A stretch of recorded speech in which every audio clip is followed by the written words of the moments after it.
안녕하세요. 한지원입니다. 작지만 강한 스몰캡 종목들 찾아 성장 가치 분석하고 투자 아이디어도 얻어봅니다.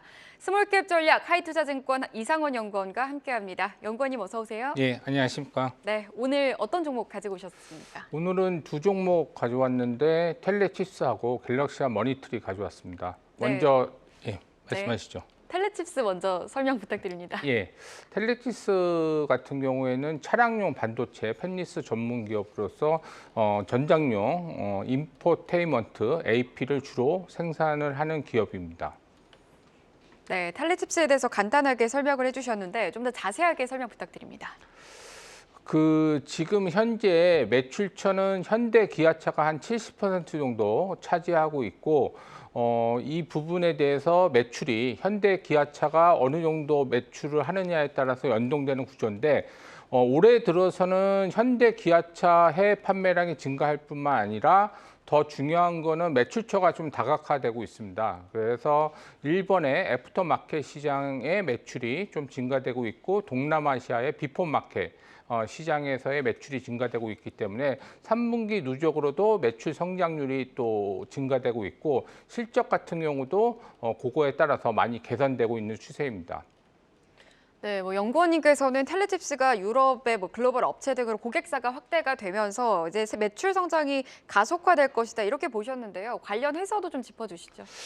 중요한 게 뭐냐면은 이제 아까도 말씀드린 현대 기아차 매출 비중이 70% 정도 되고 있기 때문에 얼마나 해외 고객사를 확보하느냐가 내년도, 내후년도 향후의 매출 성장이 담보될 수 있느냐가 관건인데, 내년부터는 유럽의 OEM 쪽으로 디지털 클러스터가 매출이 발생할 여지가 있고, 그다음에 더 중요한 거는 2025년부터는 독일의 컨티넨탈의 돌핀3 부분에 대해서 매출이 인포테인먼트용 그게 증가가 될 거라고 보고 있기 때문에 지금 현재 해외 고객사 비중이 한 36.5% 정도 되는데, 2025년도에는 그런 유럽 고객사의 매출 확대로 인해서 56% 정도 증가할 거라고 보고 있습니다. 그래서 현대 기아차 매출도 당연히 증가되는 구간에서 해외 고객사, 특히 유럽 고객사가 확대되면서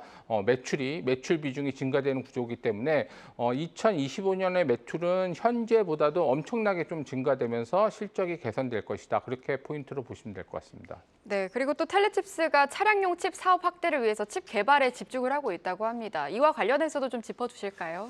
아까 이제 말씀드렸듯이 돌핀3, 그러니까 인포테인먼트 AP로 인해서 현대 기아차도 나가고 있지만은 돌핀3가 아까 말씀드렸듯이 2025년부터 독일 컨티넨탈로 나갈 거라고 보고 있고, 최근에 돌핀5를 개발을 완료했습니다. 그래서 돌핀5를 완료했기 때문에 내년부터 여러 고객사로 마케팅하면서 이 부분들도 매출처가 향후에는 다각화될 거라고 보고 있고, 더 중요한 거는 지금 이제 자율주행차 얘기가 많이 나오고 있기 때문에 그 ADAS 시스템 온칩용으로 여러 회사들이 지금 만들고 있는데, 텔레칩스 같은 경우도 이 NPU를 활용하는 그런 부분들의 수요가 많기 때문에 NPU를 활용해서 M-돌핀을 최근에 개발을 완료했습니다. 그래서 내년부터 ADAS용, 자율주행차용 이것도 마케팅을 하면서 보다 성장성 있게 나갈 거라고 보고 있습니다. 네, 그럼 텔레칩스 투자할 때 좀 유의해야 할 점이라든지 그런 전략 좀 세워주시죠. 아까 말씀드렸듯이 기조적으로 매출이 성장하고 실적도 개선되겠지만은 아까 이제 성장으로 보는 측면, 뭐 돌핀5라든지 그다음에 웬 돌핀이라든지 그런 부분들이 얼마만큼 또 성장해서 나가느냐가 밸류에이션에 결정하기 때문에 그 부분이 내년도에 얼마만큼 가셔야 되는지 주의 깊게 살펴보시면 될 것 같습니다. 네, 텔레칩스에 대한 이야기 들어봤고요. 그럼 두 번째로 준비하신 종목도 이야기 들어보겠습니다. 어떤 기업 가지고 오셨을까요? 예, 갤럭시와 머니트리 가져왔습니다. 네, 앞서 말씀을 해주셨는데 갤럭시와 머니트리 좀 자세하게 설명 부탁드립니다. 갤럭시와 머니트리 같은 경우에는 지금 하고 있는 일은 다 아시겠지만은 이제 신용카드라든지 휴대폰 소액 결제의 PD 역할을 하고 있고, 그다음에 편의점의 선불 결제 역할도 하고 있습니다. 그리고 모바일 상품권이라든지 그런 것들을 유통하고 있는 업체고, 2021년부터는 블록체인 사업에도 진출을 해서 지금 NFT 거래라든지 그런 것들도 하고 있고 최근에는 토큰 증권 발행이라든지 그런 것들을 하기 위해서 신규 사업을 하기 위해서 지금 준비를 하고 있습니다. 네, 뭐 말씀하신 대로 갤럭시와 머니트리가 최근에 토큰 증권 발행업에도 진출을 했는데 우선 토큰 증권 상품에 대해서 좀 간단하게 설명 부탁드립니다. 먼저 토큰 증권 정의에 대해서 좀 말씀드리면 분산 언장 기반으로 자본시장법 증권을 디지털하는 것을 토큰 증권이라고 하는데 최근에 법제화를 하면서 제도화를 하려고 지금 정부에서 계획을 가지고 있습니다. 그런데 자본시장법 증권은 보통 한 6개 정도로 분류할 수 있는데 토큰 증권으로 상품화할 수 있는 거는 대략적으로 투자 계약 증권하고 비금전 신탁 수익 증권이 될 거라고 보고 있기 때문에 이 부분에 대해서 여러 가지 지금 준비를 하고 있습니다. 투자 계약 증권 같은 경우는 최근에 열매 컴퍼니에서 조각 투자 1호로 하듯이 그런 형태로 뭐 미술품이라든지 한우라든지 여러 공동 투자로 분산 원장 기반으로 디지털한 거를 투자 계약 증권의 한 형태로 볼 수 있는데 이런 것은 한 형태고 여러 가지 투자 계약 증권을 만들 수 있기 때문에 이런 부분들이 할 수 있습니다.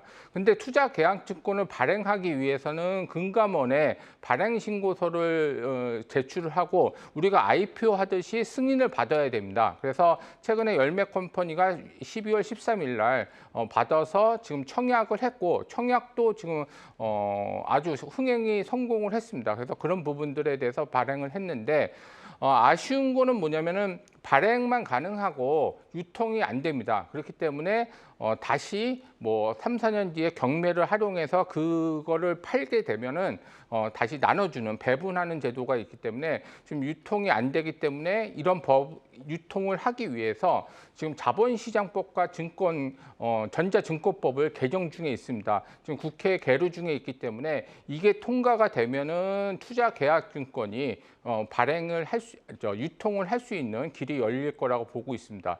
그리고 또 말씀드릴 거는 비금전 신탁 수익증권인데 이것도 지금 발행 및 유통이 법의 계류 중에 있기 때문에 이게 통과가 돼야지 발행 유통이 되는데 단 금융위원회에서 규제 샌드박스를 만들어서 요게 승인을 받게 되면 2년 동안 발행 및 유통을 할 수 있는 길이 열렸기 때문에 이 부분들도 금융위원회에서 지금 심사를 하고 있습니다. 그래서 이걸 신청하는 기업들이 승인을 받게 되면은 비금전 신탁 수익증권에서 발행 및 유통이 가능한 구조로 돼 있습니다.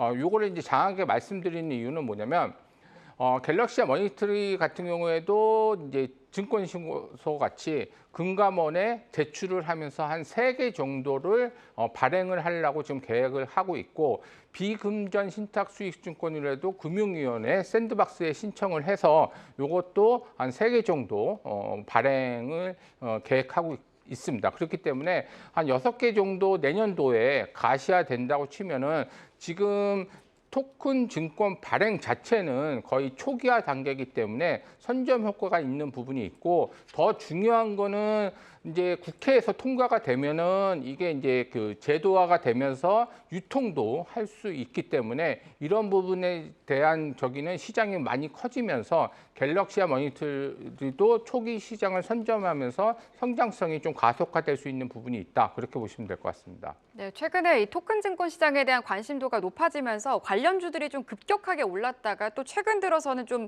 많이 힘이 밀려 있는 상황입니다. 말씀하신 것처럼 그런 부분들이 좀 해결이 된다면 이런 관련주들도 그럼 그때부터의 좀 상승을 기대해 볼 수 있는 걸까요? 아무래도 테마 관점에서 이런 것들이 뭐 열매 컴퍼니의 1호 조각 투자라든지 이게 이제 발행 기대감 뭐 그런 것들이 최근에 한 달 반 전부터 발행이 돼서 기대감이 반영이 돼서 주가가 항상 이제 테마스럽게 반영되는 부분이 있기 때문에 최근에 많이 급등한 이후에 조금 쉬고 있지만은 내년부터 아까 말씀드렸듯이 여러 가지 발행, 제2 발행, 제3호 발행 뭐 그런 것들이 나오고 금융위에서 샌드박스로 많이 인정을 하게 되면은 이제 시장이 가시화되는 거기 때문에 지금 주춤하지만은 시장이 더 열렸을 때는 그런 규모라든지 그런 것들이 밸류에이션에 반영될 수 있는 부분이 있기 때문에 내년도에는 그런 시장이 커지면서 다시 주가는 반등할 수 있을 거라고 보고 있고, 보다 중요한 거는 아까 자본시장법, 전자증권법이 통과가 된다면 이제 본격적으로 시장이 열리면서 증권회사, 뭐 장외 플랫폼을 만들어서 거래 유통을 한다든지 그런 것들이 가능하기 때문에 시장이 커지면서 지금 한정된 기업이 아니라 보다 더 넓어지면서 시장이 커질 것이다. 그래서 그때 부분에 대해서는 이제 이런 그 주가 같은 관련주들도 이제 상승할 수 있는 가능성이 높아질 수 있다. 그렇게 보시면 될 것 같습니다. 네, 말씀해주신 대로 자본시장법이 통과하게 된다면 시장이 커질 것이다. 그에 따른 주가 반등도 내년도에는 좀 기대해 볼 수도 있을 것 같습니다. 그럼 갤럭시와 머니트리를 투자할 때 유의해야 할 점 특별히 있을까요? 아까 말씀드렸듯이 이제 금감원에 이제 STO 발행을 하려고 이제 신청을 할 거고, 그다음에 금융위의 샌드박스에 대해서 이제 신청을 할 건데, 이 부분에 대해서 더 중요한 건 뭐냐면 신청이 중요한 게 아니라 승인이 중요한 거기 때문에 승인 추이를 잘 보시고 승인이 나면은 그거에 반영이 돼서 주가가 오를 수 있고, 만약에 승인이 안 나게 되면은 좀 불확실성이 커질 수 있기 때문에 여기에 주의해서 투자를 하셔야 될 거라고 보고 있습니다. 네, 알겠습니다. 그럼 마지막으로 텔레칩스 앞서 살펴봤었는데 텔레칩스 실적에 대한 그런 부분들 한번 마지막으로 또 짚고 한번 넘어가 보겠습니다. 아까 말씀드렸듯이 올해는 현대 기아차 매출 상승 플러스 그다음에 해외 고객사 애프터 비포 마켓,